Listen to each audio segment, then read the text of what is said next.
Hey there, folks. This is Screen Watching. My name is Dan Barrow. It's joined by Simon Foster. Simon Foster, during the week, we're seconds into this podcast. I'm about to get political. Actually, I'm not really. This is just going to seem political as I start talking, but it's going to veer off political in a second. So hold tight.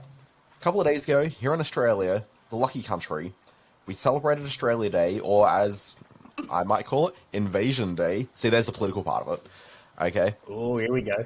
But one of the things I love doing when it is Australia Day, national holiday to celebrate white colonialism, when we do that, one of the things I love doing is people will be like, oh, it's Australia now. I'm like, oh, Australia, best country in the world, mate. Best country in the world. I love saying that. But, Simon, here's the thing. This morning, it is, what is the temperature? It's 24 degrees. I am just sweating like in all sorts of places. Like, it is a disgusting, humid mess of a day. I don't know how it is in Sydney, but here in Brisbane, where it's traditionally usually a lot more humid, like, it is just effing gross. And I today cannot jokingly say Australia, best country in the world, mate, because I could not want to be anywhere else right now than, oh, Simon, I'm not doing well. Also, I've got a head cold, a summer cold, Simon. Summer colds are the worst. First of all, you saying that reminds me of the Stephen King book, The Stand, which was made into two fairly average miniseries.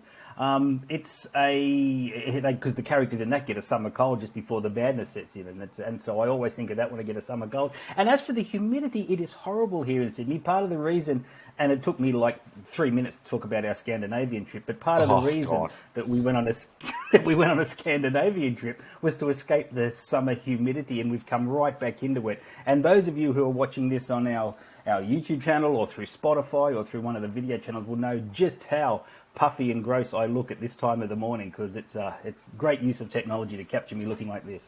Like puffier and grosser than usual. Way puffier and grosser than usual, with a nice sheen of sweat on as well. So yes, it's summertime here in Australia, and the lucky country, except when it's humid. Yeah, people who just listen to the podcast version of this, the audio alone without the video component, what they don't realize is that watching the screen watching video program, it's a lot like watching a Martin Scorsese movie, like an 80s or 90s one, where people are just doing like lines of coke at the beginning, and it's just like a real sort of vibrant mess of bloated excess. Yes, that's exactly. Bloated excess. That was my wrestling name in high school.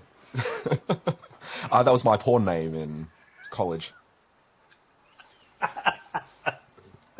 We really should start the podcast. Yeah, we really should. Have we started recording yet? Has that started happening? So look, Simon Foster. Yeah, I think we're on to it.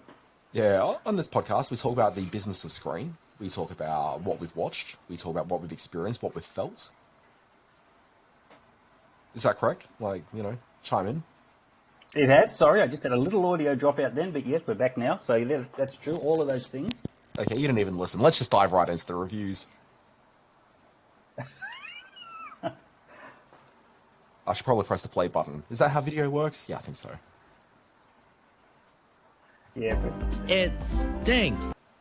That's better. Now we're back and sounding good. Sorry, I had a slight technical hitch then, but everything's going well. We've got a very busy week with reviews this week. I've got one of... It stinks.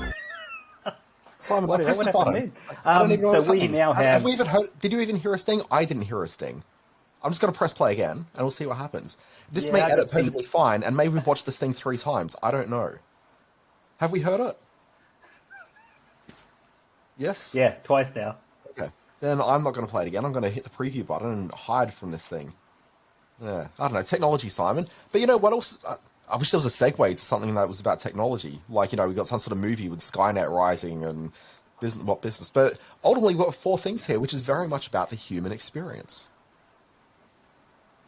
Oh, the human experience, you say. Yes. Well, there are some interesting ones to talk about. Where do you want to start today, Dan Barrett? Because I think we should just leap straight into opinion podcasting. Yeah, that's okay. That's fair. Okay, so look, this week on the program, I'm going to talk about the new Apple TV Plus show Shrinking, and also the new Peacock series, which streams here in Australia on Stan. It's called Poker Face. I think I'm going to start with Shrinking. Sorry, it sounded like there was a dirty joke I was about to make, but I wasn't. Good. Are you just going to burn down your career and take me with you? Coin flip? Get out of here. What's on your mind today?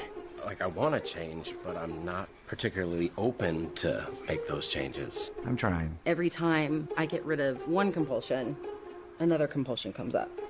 Are you yawning right now? Spoiler alert, I feel like I'm stuck. Right. How does that make you feel? Jimmy! Liz! Hey! It's 3 in the morning. I'm sorry. What's in that bowl? Pretzels. The other bowl. Maybe some painkillers. Maybe? There's painkillers in there, yeah. I have to ask, is this you forever? I don't know.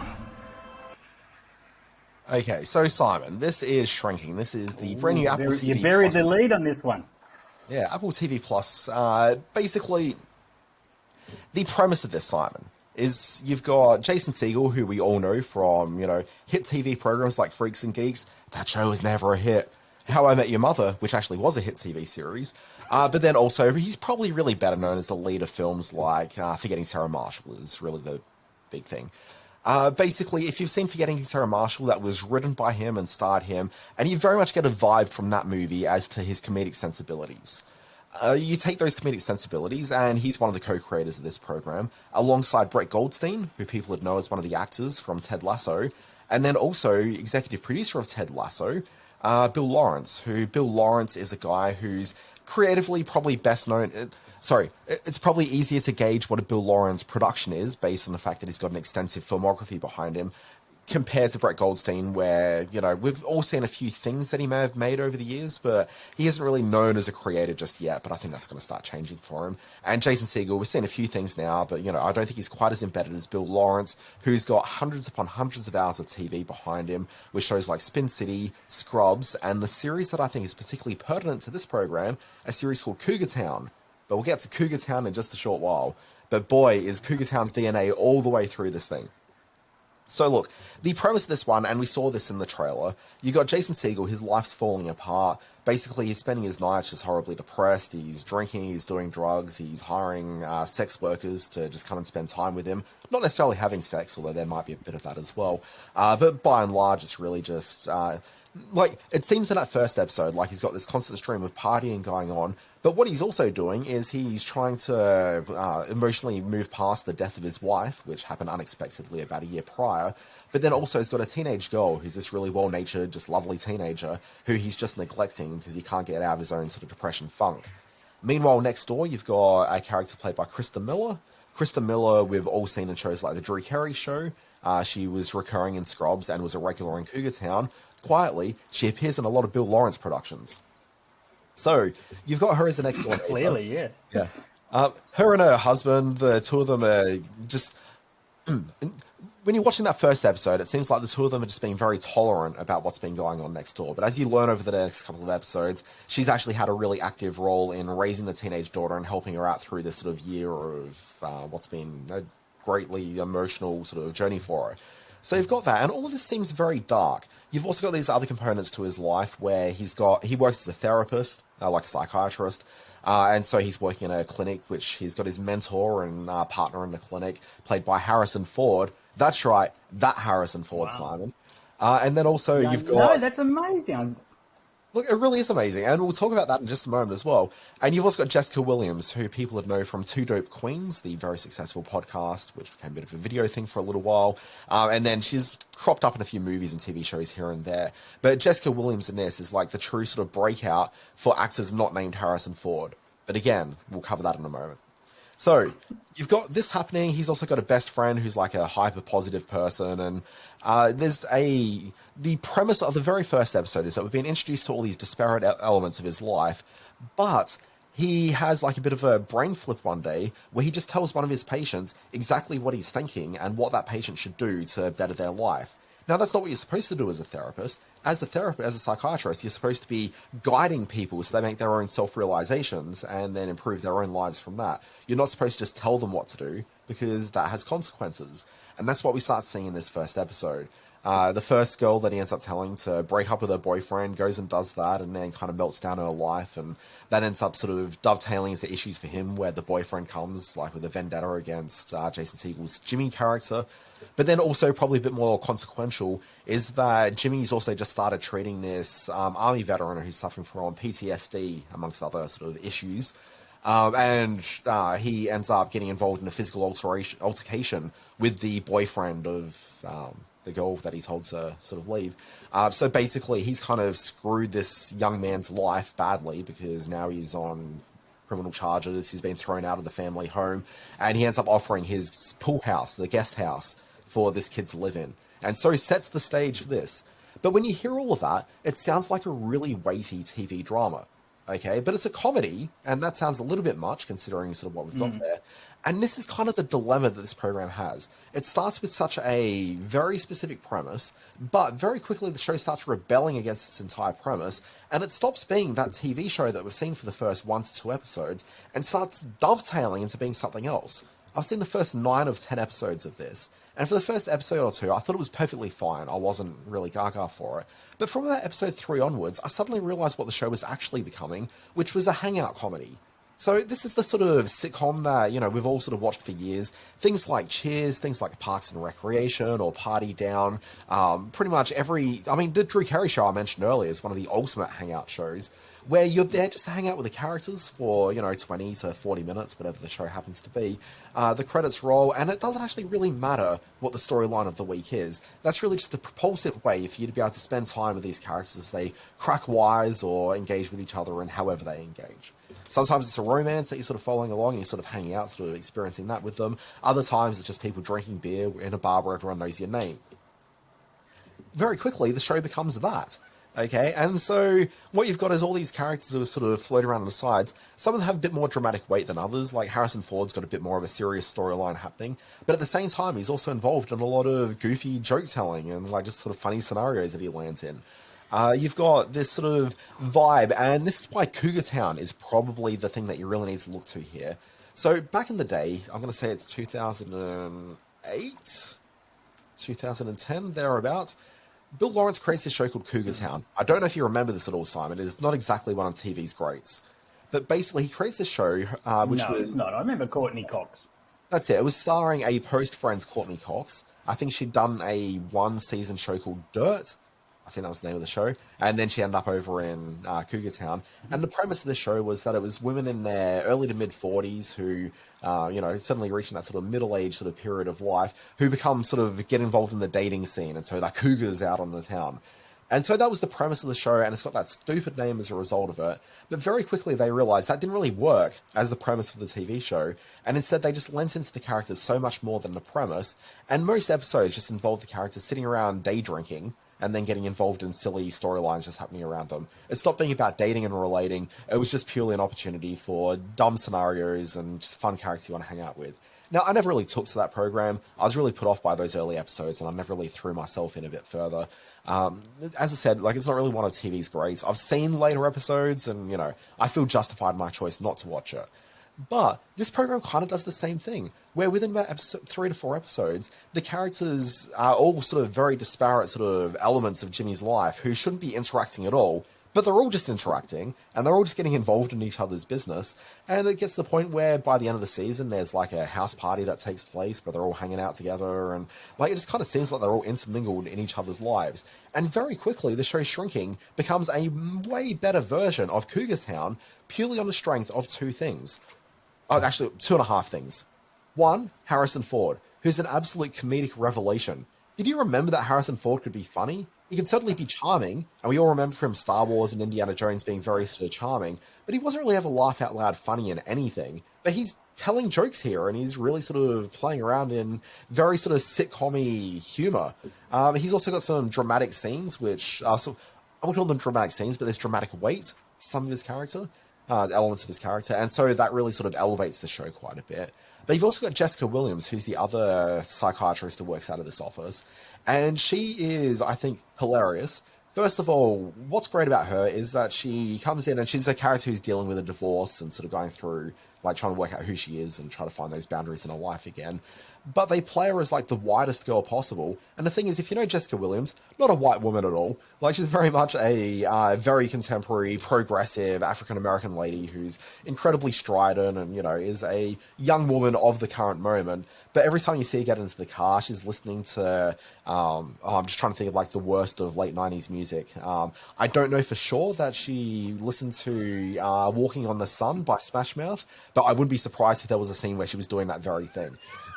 It's the kind of sort of dichotomy of the character, and it's a lot of fun to watch, and she plays it incredibly well. She's just kind of one of these real breakout actors, and I've never really considered that much of Jessica Williams before, but my God, I'm smitten with her at this point. And then also the other thing is a supporting character who crops his head up every 2 to 3 episodes. It's the husband of Liz, the lady next door, and it's played by Ted McGinley. Ted McGinley people know from Jefferson in Married with Children. He was in Happy Days back in the day. He had this notorious reputation of being hired to be in TV shows, which got cancelled pretty much about 3 seconds after he appeared on screen. I think he was one of the last season regulars on The Love Boat, right before that show got cancelled. He's got this long history of just being in these programs, hired at the very last minute pre-cancellation. But look, he's really funny in this one. I really hope they sort of beef him up for season 2. But yeah, this is a show where, look, anyone who's stuck with the program, and you'll see the reviews, and I'll say I've watched 9 of 10 episodes, like I have, because that's all that Apple TV's provided so far, which is frustrating. Just give us episode 10.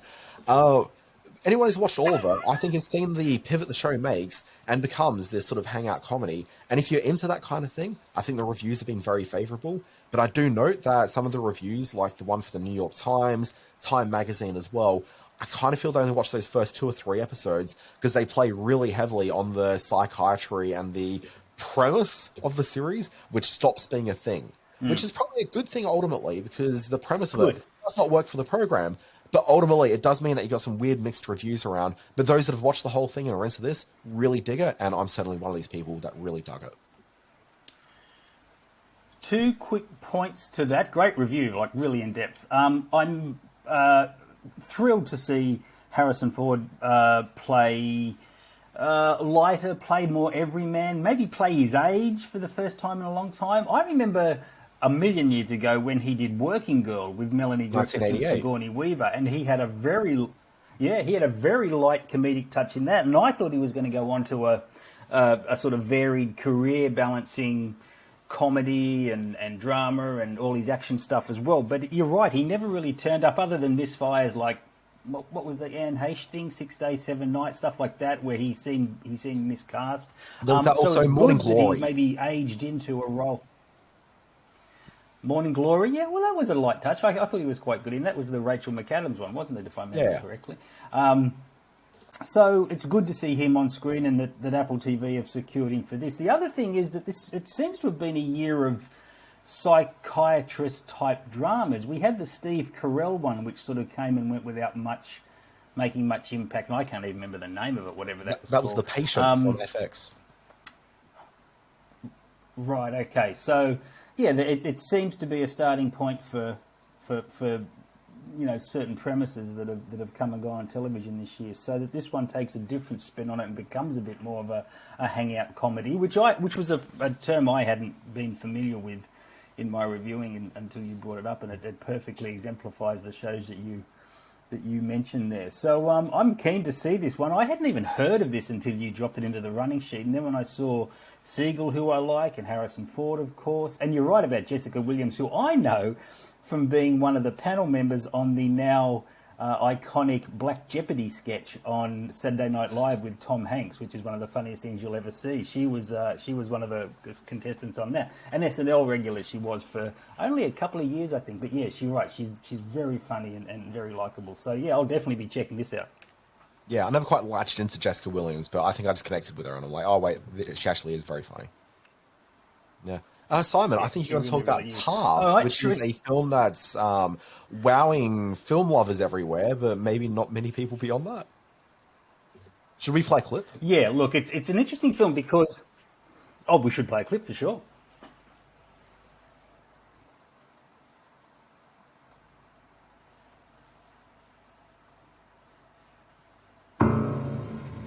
If you're here, then you already know who she is. Lydia Tarr is many things. As a conductor, Tarr began her career with the Cleveland Orchestra, Chicago Symphony Orchestra, the Boston Symphony Orchestra, until she had last arrived here at our own New York Philharmonic. In 2013, Berlin elected Tarr as its principal conductor, and she's remained there ever since. Lydia Tarr has also written music for the stage and screen. She is one of only 15 EGOTs, meaning those who have won all 4 major entertainment awards. Thank you for joining us, Maestro. Thank you. Okay, Simon, tell us all about So Tar. yes, you have what's her name? Cate Blanchett is absolutely at the forefront of the awards season honours this year. Although a lot of people are making a big deal about Michelle Yeoh being nominated for Everything Everywhere, I think it's going to be one of the great upsets if she wins the Oscar over Cate Blanchett. Having said that, hers is a performance that is as chilly as we've come to expect from Cate Blanchett, which absolutely suits the film that she's in. Tar, if you're going into this expecting a very sort of straightforward biopic of the first woman conductor, one of the most famous women conductors in the world of Western classical music, Lydia Tarr, although being considered one of the great living composer-conductors and the very first female director of a major German orchestra, this is really a film that is born out of the Me Too movement, the exposing of sexual harassment in the workplace, and that's kind of what this story becomes. That's going to be a surprise to some people because although it is very much Cate Blanchett leaning into the eccentricities and the flamboyance and the dark side of Lydia Tarr, it is really a film about how she manipulates orchestra members, manipulates elements of the media, manipulates her orchestra overseers, the committees and the boardrooms that control the money that flow into classical music, in a way of scoring young lesbian lovers, of sort of creating work for them that wasn't there, and it ultimately coming back to destroy and dismantle one of the most famous careers in classical music of the last 100 years. It all falls to Cate Blanchett to create what we immediately assume is this extraordinary creative force and iconic figure in the world of classical music, but who is in effect a Weinstein-like predator.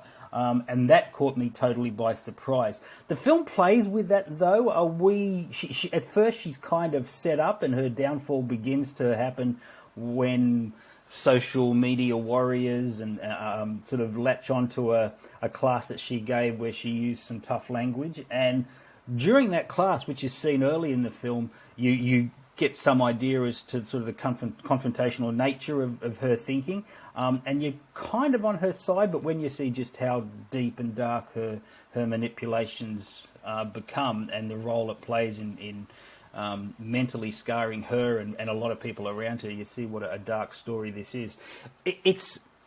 I don't think it's a particularly great film, and I think the director Todd Field really indulges his cinematographer and with long shots that seem to last interminably. It's a 2.5-hour film, and it feels every one of those 2.5 hours.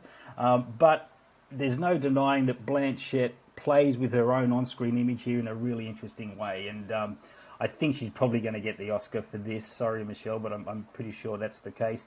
The other ace in the hole is Nina Hoss as her girlfriend in this, a violinist who can see that her world is crumbling around her long before Lydia Tarr does. So, yeah, really potent, powerful film. Can't say I really warmed to it, but I think that's the nature of Blanchett and Lydia and Todd Field's direction. So you're absolutely right. Film critics and film purists are really loving this film. I think it's a really tough ask for Joe Public to go along and feel the same way about it, but who knows? That's not a bad thing either. That's a lot of films are great for that very reason. So it's called Tar, and it's in medium release. They haven't gone wide with this, which I'm not surprised with, because it's going to take some clever marketing to get people out and have a look at this. People will go along and see it just because Blanchett is doing her thing, but it's not going to be an easy one that people will recommend to their friends and neighbours. Yeah, I will say I was a little bit aghast when I heard in the trailer just then they mentioned her as an EGOT winner, and I'd completely forgotten about Lydia Tarr's Emmy win because that moment was one of the finest, like, interesting elements of Emmy history. Like, really, people when they think about the Emmys, like that acceptance of her award, which never happened because Lydia Tarr isn't a real person. Simon, let's move on. I want to talk to you about Poker Face, which is a brand new television program.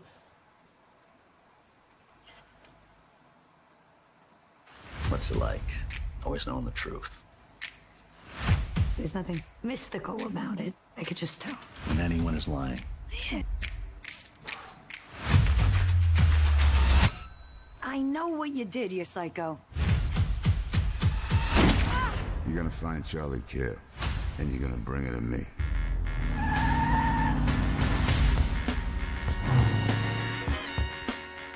You live on the road, right? What's it like? Leave everything behind, start fresh. I got rolls on my fender. Oh, I gotta keep moving. Oh. Okay, Simon. So this one stars Natasha Lyonne as Poker Face. That's not really her name. Her character's named Charlie. She's a woman who can read poker faces. So she knows that if somebody is telling a lie to her, she can read their faces. And it's, as they explain in this, it's never just like one thing, but she kind of gets like an impression of their overall sense of being and just kind of knows that they're telling a lie to her. So she has made a fairly sort of decent career as someone going around to play various underground poker tables. Okay, but she's been busted. And she's been essentially blackbarred from being able to play poker at all. So she was busted by this guy that runs a casino, and he ends up offering her this deal saying, hey, look, you know, we're not going to let you sort of get out there and, you know, fleece money from people anymore, but if you want to work as a cocktail waitress at my casino, you're certainly welcome to. And she's a very sort of, you know, I'll just accept life as it comes at her kind of a person. And so she takes that, and she's actually perfectly happy living her life that way. But then in this first episode, which is, I'm going to refer to it as a premise pilot, but we'll talk about why that's maybe interesting in just a moment. In this first episode, she gets involved in this issue where her best friend, co-worker, this lady named Natalie, she's got into a high roller's room to start cleaning it, and she's seen like an open laptop with something really quite horrific on there. The show never explains what it is, but you can kind of just assume some stuff that might be, you know, reprehensible on there. Goes and tells her boss, who's like the guy that runs the casino, the son of the casino magnate who had originally busted Charlie. Anyway, he's trying to sort of, this guy played by Adrian Brody, he's trying to establish himself as, yeah, I'm just as, you know, big a player as my father ever was. So he's really trying to reshape the casino in a way that kind of makes sense for him. He's also got Benjamin Bratt playing, and I can't think of the character's name, but he's basically the fixer for the hotel. So, you know, he walks the floor. That's Cliff. Cliff the fixer. Sorry, it is Cliff. So, anyway, these are like the three main players that you've got in this sort of first episode. When Adrian Brody ends up hearing about like what this, what's been discovered on the laptop, basically he makes the decision to dispatch Cliff to dispatch Natalie. And so they frame Natalie's ex-boyfriend, husband, whatever he is this abusing guy, for murdering her. It's like a murder-suicide. So as far as the public's concerned, there's been this murder-suicide, but really this is a cover because they don't want one of their high rollers to have been exposed for whatever nasty business is involved in. So that's the setup, and obviously Charlie, by the end of the episode, works out what's going on, exposes Adrian Brody's character, but then the father gets involved on the phone and is like, hey, wait, you know, not happy with what's gone on here, we're going to get you. And so from this point in, Natasha Lyonne's character, Charlie, she is on the run from the casino boss, and she's going town by town, getting involved in people's adventures and, you know, trying to help them out as she goes. So what they're doing here, this is a series that's been created by Rian Johnson, who people would know for making the best Star Wars movie, as well as a number of other projects, most notably the Knives Out sequel, Glass Onion, which is on Netflix. Basically, he's created this. Natasha Lyonne's had a fair bit of input to this, and it really comes from the two of them having a shared love of 1970s television they keep on talking about shows like Columbo and also some 80s shows like Quantum Leap. And think about Quantum Leap because it's very much, you got this overriding sort of storyline, but it pretty much takes the character into a new location every week to get involved in mysteries. I'd say that the inspiration for this is probably actually less Quantum Leap or Columbo and more something like The Fugitive or The Incredible Hulk, these sort of big premise series which, do link these adventures every week and mysteries to be solved. But basically, we haven't seen TV like this in some time. So I think it's notable that they launched with a premise pilot. And when I was watching it, because I'd been told about the Columbo influence, so I was expecting the visual style, like the general sort of mood of it, to be very Columbo-like. But it's not that at all. If anything, it kind of feels like if you ask Steven Soderbergh to go and make a modern-day Columbo movie, that's kind of the vibe as to what they're doing here. And so I kind of like this about it, in that it doesn't, it's certainly a throwback to the intent of something like Columbo, but visually, it feels very much as though they hadn't stopped making this kind of TV program, and this is just the latest iteration of one of those programs, but done with a cool sort of Soderberghian kind of an eye to it. Basically, if you like the idea of episode stories of the week, I grew up on these programs. Simon, this is certainly what you grew up watching as well. TV has rebelled against this as we've embraced premium television, but basically this is premium television that isn't afraid to just be television, and I'm all for that. Well said. Yeah, that's very true. I saw this drop into our running sheet, and I knew of it, but was mainly excited because I'm a Rian Johnson fan, and I've loved the Knives Out movies. And I see what you're saying about Soderbergh, but I can certainly see the influence of Johnson's visual style and can see the DNA of Knives Out in this early episode, certainly in that first episode, which I've got to say, and I'm going to come at it with a slightly more elevated love for the show than you, but I thought that first episode, Adrian Brody's interactions, the dialogue, the introduction of Natasha Lyonne's character was just some of the funniest and sweetest and most exciting television I've seen in a while. We watched that first episode and without a blink just rolled into episodes 2 and 3 after it because we so fell in love with Natasha Lyonne's character. The second episode starts off in a kind of a slightly more subdued way and a less lavish sort of look to it than the early Las Vegas set casino episode, but then quickly becomes this really gripping, really tense, and at times very funny episode featuring the murder of the subway boy. So look, it's I'm putting it on paper here that Natasha Lyonne is certainly going to be shortlisted for some acting awards at next year's TV awards season. She's very funny in this, and I thought you'd raise, knowing your love of the TV series, that very funny moment when Benjamin Bratt says that she's like the character from Burn Notice. The Jack Weston from Burn Notice. There's a lot of pop culture references in this. All the way through the next few episodes, they mention movies and TV series and reference back to the television that maybe inspired it. So this is one of my favourite things in a long, long time. Yeah, look, I think this is masterful. It's good television, and also that first episode, while it's certainly a premise pilot, it could easily be an indie film. And it runs for a runtime of about an hour and 4 minutes, I think, an hour and 7, something like that. And I don't know, I look at a lot of movies that kind of get blurted out to 3 hours. I look at TV shows which sort of, consider like a premise pilot. Because I could easily imagine a scenario where the storyline of that first episode gets blown out to 10 episodes and you follow that through for the season. Like, this is a tight, nimble TV program that, delivers kind of everything you want and is an incredibly satisfying watch within the confines of its hour runtime. Nimble's a great word. That's a perfect way to describe it and makes it so enjoyable. Okay, I got to the movies this week and saw a film called True Spirit ahead of its debut on Netflix on February 3. Let's have a look at a clip. Hi, I'm Jess. Welcome to my video log. Traditionally, sailors keep log books, but you can't deprive me of screen time for half a year. I'm planning on being the youngest person to sail around the world, non-stop and unassisted. You're the captain, got it? You should be okay. That boat is a shockingly tiny thing to send a child to sea in. They are waiting for her to fail. She cannot come lumping back in. Red sky at night, sailors delight. Red sky in the morning, sailors warning.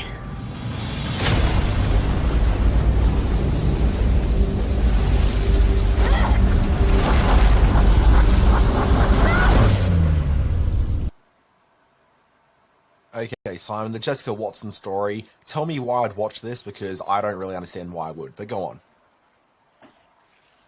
All right, so Jessica Watson, for those of you around the world, our thousands of international listeners may not know who Jessica Watson is, or many will, because her achievements back in 2010 were internationally acclaimed. She was the youngest woman to ever complete a solo, unassisted, non-stop trip around the world in a yacht, the Pink Lady, or Ella's Pink Lady, I think it was called, based on the sponsor's name, Ella Bechet. And this is a story that is brought to life by young actress Teagan Croft as Jessica Watson, and director Sarah Spillane in this film, which has gone into cinemas, as I mentioned, ahead of its Netflix release on February 3. This is a film which sort of looks at not only what she achieves on the water, but also how she developed a very potent and very powerful affinity with the sea from a very young age, found in Cliff Curtis's Ben character, a spiritual mentor as well as a sailing mentor who helped her understand the ocean, and dealt with a family that, while being very supportive, were of course very nervous and trepidatious about her decision to sail around the world. This is a story worth telling, and worth telling many, many times over, because it stays very much on brand as to what Jessica Watson has become in the years since her incredible feat. She has been a devout advocate of following your dream, doing what you need to do to develop the will and develop the drive to make your dreams come true. She's been a force for not only young women around the world, but specifically young women have warmed to her and the message that she sends out, and all of that is captured beautifully in this film. Teagan Croft, who I'd never heard of as the lead actress, I think she's had some soap, Home and Away type soap opera work. She is just a revelation in the central performance. A lot of the film is spent either her by herself going through this debilitating loneliness on the open sea, and dealing with some of the the worst weather conditions, which are really expertly rendered in this movie. It is a beautifully made film, and I am absolutely encouraging people to get out and see this on the big screen. In the few weeks that it'll be in cinemas before it goes, before it goes to Netflix, because they've really made an expertly done recreation of the open water experience, as well as having a great bunch of actors. I mentioned Cliff Curtis. You've got Josh Lawson in there as the father, who's by all accounts portrayed a little bit more gently in this film than he was in real life. He really sort of stood up against Jessica going on this round the world trip. The great Anna Paquin as the mother as well, so the strong family unit there. I am all for, at the moment, any narrative which puts a young woman front and center and makes her achievements and highlights the sort of what that character does in the course of the narrative. And in this one, it's just the best story, expertly done. One of the best Aussie films I've seen this year, I've got to be honest. So it's called True Spirit, doing the rounds in limited release in cinemas before hitting Netflix on February 3. Yeah, I guess what I heard from that is Simon's a big fan of any movie that puts a young woman in jeopardy. Yes, that's true. Yeah, no, that's exactly what I heard. Teagan Croft, people would know probably from playing Raven in the Titans TV program, which just got cancelled by Warner Brothers Discovery just a few days ago. Titans, that's what I was thinking of. Yeah. Yeah. Also, She's I think a there's terrific young actress, and yeah, I was going to say, I think there's just something hilarious about Anna Paquin now playing the mother of a character like this, because back in the day, this would be absolutely the sort of role that Anna Paquin would be hired for. And also any film that has Cliff Curtis from Avatar, The Way of Water, like, I'm obviously very much there for. Oh, but I guess the issue I have with this film is that it looks like it's going through very much a very traditional biopic sort of approach to this, and boy, like, that just kind of leaves me really cold. Like, I don't really know what this is delivering, because I think that a biopic that succeeds, okay, like, because we've had so many biopics that all follow a very specific sort of a model, but the ones that succeed are ones that choose a very specific moment in life. So, like, this is certainly doing that, so, big tick to that. But also, like, it kind of really needs to have characters that you're really going on quite a journey with and connecting to it. But I just don't know this. Like, I've only seen the trailer, so I don't really know for sure. But like, it just doesn't really seem like there's any sort of anything to latch onto here beyond being what I kind of expect, which is the story of Jessica Watson, which I've heard because I was a human being that was around in, what was it, 2012 when this happened? It was, you know, a while ago, decade or so ago. No, well, she left Sydney Harbour in 2009 and got back in 2010. Okay, yeah. So, you know, I suddenly know the story, and I'm just picturing, you know, family struggles. Do I go on a boat? Do I not go on the boat? And then just getting really wet and going through a ordeal while you're out there. I kind of think if I want to watch someone out on water, why don't I just rewatch Master and Commander, one of the greatest movies ever made? To which I'd say there's... It's edited by a lady called Veronica Genet, who was Oscar nominated for The Piano. She did Rabbit Proof Fence. She's done a whole lot of great films, Australian and international. And she is a real master of crisscrossing the flashback and present day stories and the meshing of them flawlessly. I should point out there's a terrific young actress called Alila Brown who plays Jessica as like a preteen, as sort of a 7 or 8 year old, and in her scenes with Cliff Curtis, we get a real understanding of why she's driven to do this and what inspired her to do this extraordinary journey. So, in answer to your question, it did have to be something a little bit different and bring something new to the Jessica Watson story, and for me, it did do that. So, I'd recommend checking this out, even if you think you know the Jessica Watson story. And I think I do. But Simon, let's move on to a little segment that you and I like to call, What Else Have You Been Watching? At which point, and let me explain this premise to people, Simon and I watch other things than the things we reviewed, and so now we talk about what else we've been watching. So, Simon Foster, and we'll keep this sort of tight, but Wolfpack, Episode 1, this is a young adult drama series that seems to be starring Sarah Michelle Gellar in a supporting character role, but every poster I see has her dressed as Buffy on it. I know. Look, it's very true. I was a Sarah Michelle Gellar fan. She has been doing scant work since Buffy folded all those years ago, and by all accounts is is a notable figure in LA for her charity work and her personal life, but hasn't been doing a lot of work. And she returns in Wolfpack, but it takes a while. I watched this first episode. And it's very much a CW type show, and you know what I mean by that. It's young people, all very beautiful, some of which may be werewolves, some of which isn't. Opens on a pretty cool sort of bushfire sequence at the start, which is really kind of shonky CGI, but which sets the premise up okay. I'm sort of 30 minutes into this first episode thinking, hang on, the reason I watched this was for Sarah Michelle, and I haven't seen her yet. And she turns up as a fire department official who's doing a little bit of investigating as to what may or may not be a werewolf outbreak in California. I won't be returning to episode 2 of this. Despite some saucy language and a little bit of the sexy stuff, this is really kind of aimed 15 and under. And it seems like an odd thing for Sarah Michelle to throw her celebrity behind, because it's a fairly minor part, unless it develops into something far more central in future episodes. But she's paired with a partner. They seem to have kind of a Mulder Scully thing going on, which may develop, but there was nothing about this very lazy and very sort of uninspired first episode that makes me want to return to the Wolfpack in future episodes. Yeah, listeners should probably know that Simon was insisting that I watch this program. I think he refers to it as the most vital and important TV program of 2023. That's a direct quote, I'm pretty certain. No, I did not. But I would probably counter and say that Sarah Michelle Gellar hasn't been relevant since at least 1999, and Buffy the Vampire Slayer started in 1997, just for context. Okay. Yeah, I know. You came down pretty heavily on old SMGs, and you were right. This is not an important one at all. The other thing that I thought was going to be very important is a movie that debuted on Netflix called You People. Now, it sort of sets up a premise where Jonah Hill falls in love with an African-American woman, and he has to sort of broach the initial meeting of the parents. His parents are played by Julia Louis-Dreyfus and David Duchovny. Her parents are played by Nia Long and Eddie Murphy.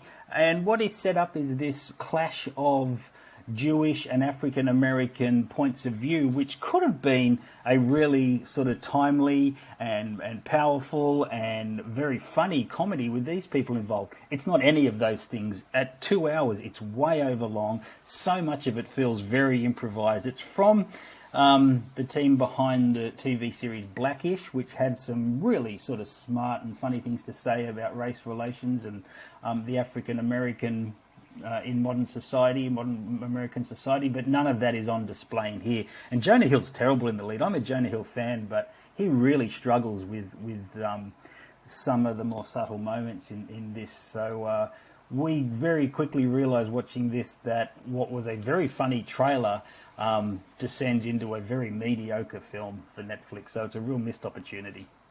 Yeah, so director Kenya Barris, who is the showrunner behind Blackish, basically go from Kenya Barris production to Kenya Barris production, and I kind of think they're all awful. I think Blackish is so overrated for what the comedy series actually is. I can't believe that ran for like 9 seasons or something like that. Like, baffling. But yeah, like anytime you see Kenya Barris's name attached to something, it's always just going to be terrible. Probably the best thing he's done, and this is kind of why I had a little bit of hope that this one might be alright, is he did Coming to America 2 with Eddie Murphy. And that was better than I probably expected that a Coming to America sequel would be. So, you know, I kind of, you know, I go into a Kenya Barris production sort of hoping for the best, but knowing that it's not going to deliver for me.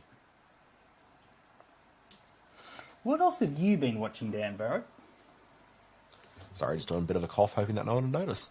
Simon Foster, the other things I've been watching is, getting back to my screen, a couple of weeks ago, you were rapturous about a new Netflix series called Wednesday. I deemed it to be young adult sort of nonsense. Yes, I didn't see the value in really sort of taking the character of Wednesday and putting it into a Harry Potter storyline. Basically, I'm not a 13-year-old girl. Wasn't for me, and I just, you know, didn't tick any boxes at all. But there's this new show called Lockwood & Co., which this is a series that's from Attack the Block creator Joe Cornish. So he's the showrunner behind this one and wrote, and I want to say directed all the episodes as well. I'm not 100% sure on that one. But basically, sort of think about this one in the same way that Wednesday is sort of taking that Wednesday character and putting it into a Harry Potter style thing for 13-year-olds.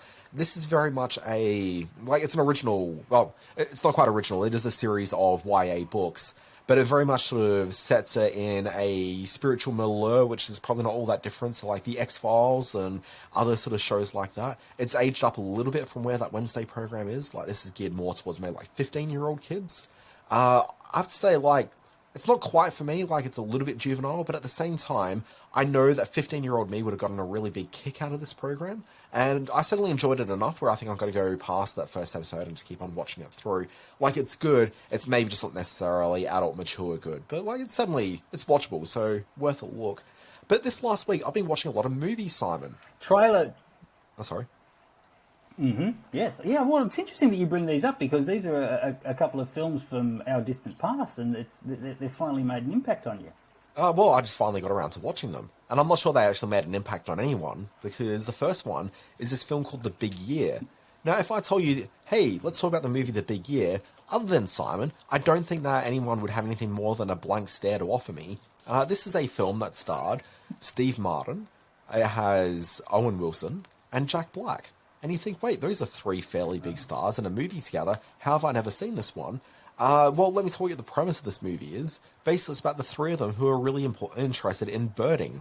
So they've got this thing called The Big Year, which is a year that you dedicate your life to seeing as many birds as possible. Now, essentially, it works on an honor principle, so you don't have to like photograph them or really sort of record that you've seen one of these birds. You saying that you've seen these birds is enough, because birders have an honor system. And it's a comedy about the 3 of them engaging in a big year, going around birding. It's one of these movies where, look, if I'd gone and seen it in the cinema back in like 2014 when it got released, thereabouts, if I'd gone and seen it then, I probably would have been a bit disappointed by it. But watching it on a Sunday afternoon, like, you know, it's perfect Sunday afternoon viewing, and you'll have a perfectly lovely time with it. So much so that I see myself going back and rewatching this film, like, for many times to come. Like, it's going to happen. It's going to become just one of those sort of, oh, look, there's The Big Year, I'm going to give that another watch. It's entertaining, but certainly I can appreciate being disappointed if I'd invested more than a Sunday afternoon into it. Let me put it into perspective. If you had seen this in the cinemas, you would have been in One of the some few. tiny Midwestern town in America because it didn't get a run here in cinemas. It was a major investment for Fox at the time. David Frankel, who directed it, was coming off The Devil Wears Prada and had kind of free reign to do what he wanted. And he's a mad birder. He loved the idea of making a movies about the interesting characters involved in the birding community. It was a very expensive film to make and just an enormous flop that barely got a release. So I remember watching it on that old physical media format called DVD all those years ago and being the same as you, thinking it was quite a nice film, a very white film, of course, with those three leads and Is it ever? behind the camera. But is it ever? But it was quite likable. But yeah, just I don't know whether it got caught between studio heads changing over, or it just fell out of favour with 20th Century Fox bosses or something. But at one point they were talking of it for, screenplay nominations and Jack Black supporting actor thing and all that sort of stuff. And then it just was like, oh no, we don't want to touch this anymore. And it just dwindled out around the world with no fanfare whatsoever. So it's called The Big Year, and I think it's worth having a look at as well in a gentle Sunday afternoon kind of way. Yeah, so I found that one on Disney Plus. Now, the reason why I watched The Big Year was because I've got a little one at home. She's about 15 months old. And basically, there's not really a lot of things you can watch with her in a room because, you don't really want the violence or anything that's sort of a little bit too sort of scary or concerning for her. So basically, there has been movies where she glanced up on the screen. It was going to be something where she's like, oh, that looks kind of interesting. And we'll watch it for a minute or two without me having to be too concerned. So we watched the birding movie, The Big Year. And that took me to We Bought a Zoo. Now, look, We Bought a Zoo is highly maligned, hasn't necessarily got a good critical reputation behind it, but I'm going to put this out there. As a Sunday afternoon movie with very low stakes, in fact, I'd say no stakes whatsoever, I didn't mind it. It was perfectly fine. It ticks all the narrative boxes you expect. It doesn't do anything surprising in the slightest. At the very end, where you're supposed to have an emotional moment, I had a little emotional moment. You know what? Cameron Crowe, not the Cameron Crowe that maybe he once was back in the day, but even so, I'm willing to go along for the treacle that he's got to offer me, so much so that this weekend, I'm going to watch Aloha. Simon Foster, let's move on to the next segment. How about we do the screen watching middle bit? We're going to keep this to like 5 minutes because we're already running along. Yeah, for sure.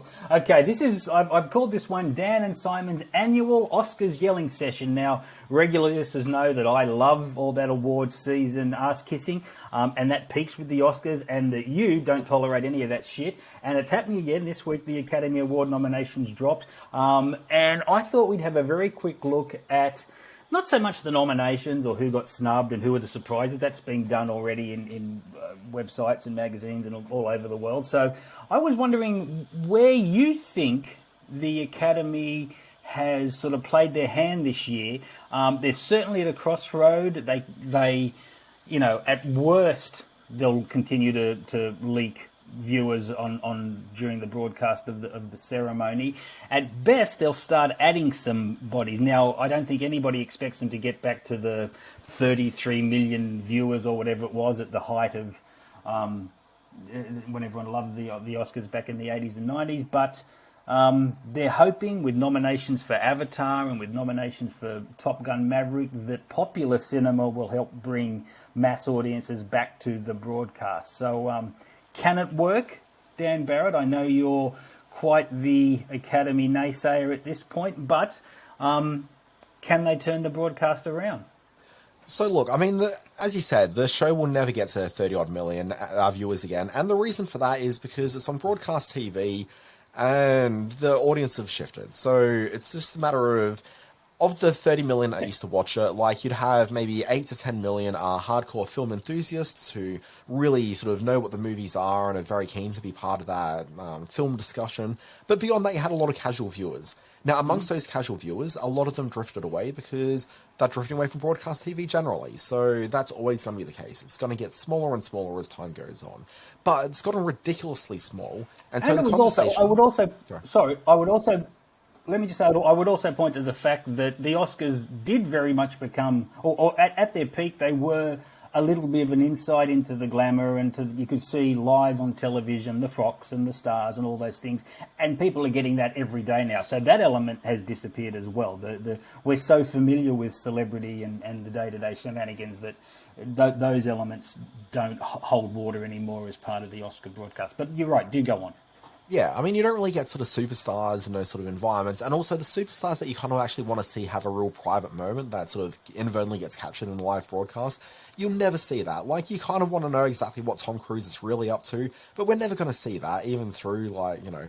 I don't know if Tom Cruise has an Instagram, for example, but for most of these celebrities, there's enough of their lives on display that seeing, you know, Jonah Hill, like, up on screen, like, talking to Meryl Streep, like, that's actually not that fun anymore because, you know, you've kind of seen that and, you know, whatever.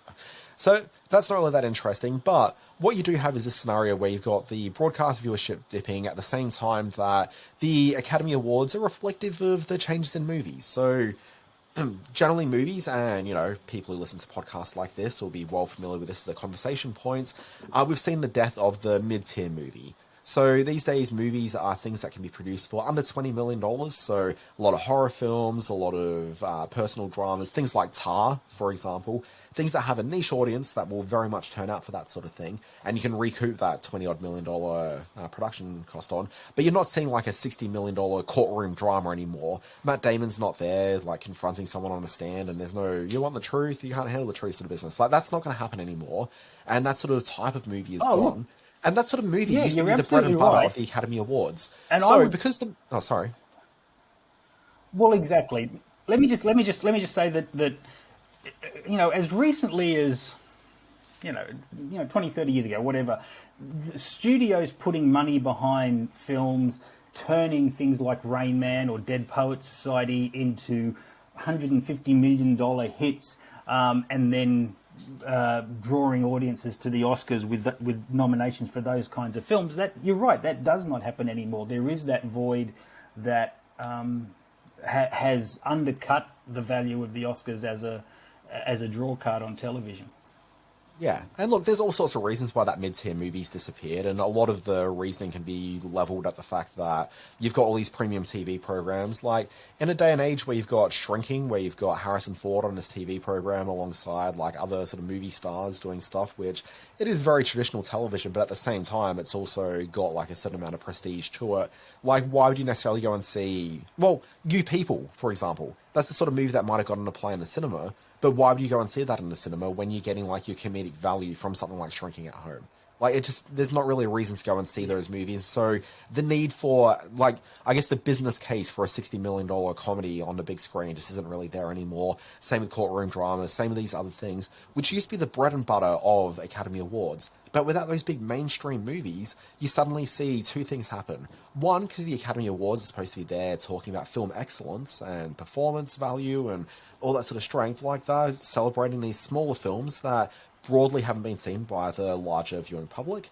Okay, and then the big movies, which generally haven't gotten much of a look in the last couple of years, they're generally there for spectacle. They're not really movies with a lot of artistic value to them. So ultimately what you've got is an award show, which has kind of lost a bit of relevance because it doesn't really quite reflect... Because you can talk about the Academy Awards, and someone like Simon will say, well, I think they're incredibly vital and important because they celebrate the thing that I love. And, like, that's fair enough, but I would come to it and say that at the same time, this is supposed to be a mainstream television production, and if you're not talking to mainstream television viewers, then really what's the value of doing this? Like, you may as well reconceive the Academy Awards as being something else entirely. I don't think that makes sense in the modern era. I think that the Emmy Awards have a very similar problem. I'm more of an Emmys guy than an Academy Awards guy because of my love of TV. But the Emmy Awards don't make a lot of sense because there's so much of a blending of TV and film that, you know, what is a TV show, what is a movie? Sometimes these lines don't really, you know, make much sense at all. To my mind, they should be smashing them together and turning them into two types of award shows. One that celebrates scripted, the other one that celebrates documentary and reality. I mean, that's the way that I'd approach it, but, you know, who am I to dictate the millions of dollars, well, hundreds of millions of dollars that belie these big award shows?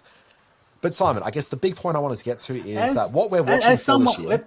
Sorry, can I finish this out and then we can... Yep. So the big point is basically that this is an interesting year where we've got two films, Top Gun Maverick, which I find ridiculous that it's made its way through the Academy Awards, but, you know, people are supportive of it, whatever. So... you've got Top Gun Maverick, which is up for a couple of awards, and then you've also got Avatar: The Way of Water, which I think is artistically a little bit more interesting, but certainly there's a lot more value on that technical side. So I think that it's a real shame that James Cameron didn't get a director nom for this, because I really think that what he did in terms of directing a movie like this... No, but like as a director, like you can't sort of deny that he's done some amazing things in terms of realizing this world on the screen. Okay? Is it a Best Movie nomination? I'd argue maybe not. So I put it as my favourite film of last year. Okay? But also I'm perfectly open to that conversation that there's other movies which are maybe better movies. Okay? But I think James Cameron should have got the director nom, maybe it shouldn't have gotten the Best Picture nom. So that would be where I'd sort of sit on that. But you got these big movies, which now, I mean, Avatar: The Way of Water is now the 5th highest grossing movie of all time. Top Gun is, a little bit further back, but not that far back. Both these huge movies, this is the real test. Where are we going to find that viewers will actually turn up for an Academy Awards, which have films that people have actually heard of before and seen? Or is this basically saying the Academy Awards are dead as far as audiences are concerned? I mean, this is the question, and this is what's going to be interesting to watch when those ratings come out. I don't know if it's saying if it's dead, but yeah, but I don't know if it's saying if it's dead or not, but I think it's certainly saying that this is a line in the sand moment. We're saying, okay, you think that we'll bring people back by nominating these blockbuster films. Having said that, they didn't nominate Tom Cruise, who was certainly for acting, who was a sentimental favourite and might have got a nod if they were really sort of serious about bringing back public interest. And my God, how the public has changed in its thinking of Tom Cruise since the couch jumping and the crazy moments of the last 20 odd years. And that's a great thing as well. I want to ask you very quickly, and I know we're getting deep into this, which we didn't mean to do, but I will ask very quickly. The last couple of years, there's been a surge and a dominance and an emergence of the streaming platforms as Oscar contenders. Last year, an Apple TV film won the Best Picture in Coda. This year, apart from All Quiet on the Western Front, the Netflix acquisition, it's a bit of a shutout. There's a few here and there. There's a supporting actor and there's a couple of animated films but the streamers have all been shut out. And do you think that is part of the Academy's strategy to, all right, we're not going to advertise or we're not going to talk up the small screen films? Or do you think that it's just been a year of not that many great films on the streaming platforms? It's certainly a backward step. If I was someone at Netflix or Apple or Amazon and had been at the forefront of the award season contention in years gone by, that this year they missed out. I think it's just that they haven't really had the product that they're able to get out to market to really tell people, hey, vote for this. So the thing to keep in mind that all the nominated movies and talents, none of them are necessarily the best of anything. These are basically the people that were able to mount a good campaign to get people to vote for them. So like, ultimately, if you think about what the streamers had, like, probably the best film that the streamers had to put out there, that's an Academy film that they could possibly get the hearts and minds of Academy voters behind, would probably be something like Emancipation, the Will Smith movie. But the thing is, like, that's obviously not going to happen for all sorts of reasons, and, well, for probably one really major reason. But, like, ultimately, one specific reason. In previous years, what Apple would do is that they'd end up taking Will Smith out to a number of events. They would get him to shake hands with a whole lot of people that would be voting for those awards. Excuse me.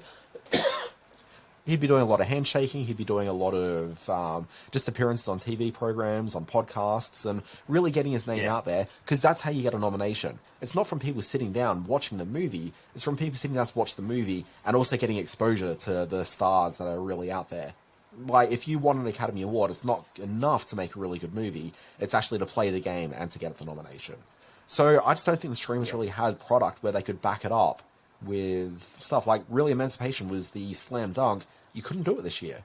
And I think other things have been held back somewhat. So I just, like, we're also in a bit of a post-pandemic year as well, so things are reorientating. We'll see how it all plays out, and we'll certainly be watching the ratings as they make their way towards the Oscar time. So very exciting. We should move on. It's almost midday here as we started. This has been going on for hours now. So let's move on to In This Day in History. Dun, dun, dun, dun. Do we have a sting for that yet? Nah, not yet. Simon, what do we got? All right, a little bit of a quiz for you, Dan. Starring Peter Sellers and George C. Scott, on January 29, 1964, this Stanley Kubrick black comedy classic premiered. Can you name the film? Pretty certain this would be Dr. Strangelove, sir. Which features one of my favourite lines ever. You can't fight in here. This is the war room. One of my favourite lines ever. Okay. Next question. January 31, 1949, NBC Chicago premieres the first ever daytime soap opera. What was it called? So I'm going to say that it's The Guiding Light. If it's not that, it's All My Children. But... Very close, my friend. Okay, what was it? It's called These Are My Children. It was about an immigrant... It was called, These Are My Children, an immigrant Irish family living in a boarding house in Chicago. The show was a bomb. It lasted only 4 weeks, but the showrunner was a gentleman called Erna Phillips, who later created Guiding Light, As the World Turns, and, of course, Days of Our Lives. So he became a big deal, even if his first show wasn't. February 1, 1982, Late Night with David Letterman debuts on NBC. Who was the first guest? Now, I feel that it's Bill Murray, who then came back to be his first guest on The Late Show as well.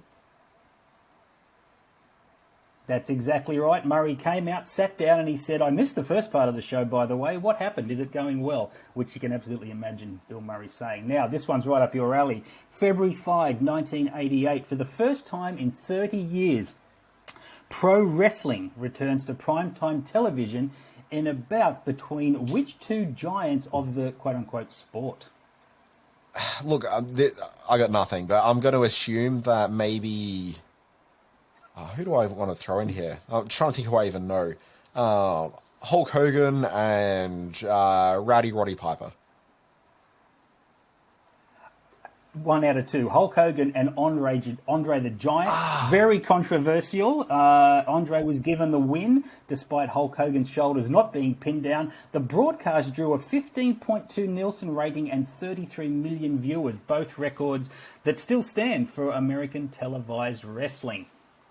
Yeah, that's pretty incredible. Simon, let's move on to the birthday segment.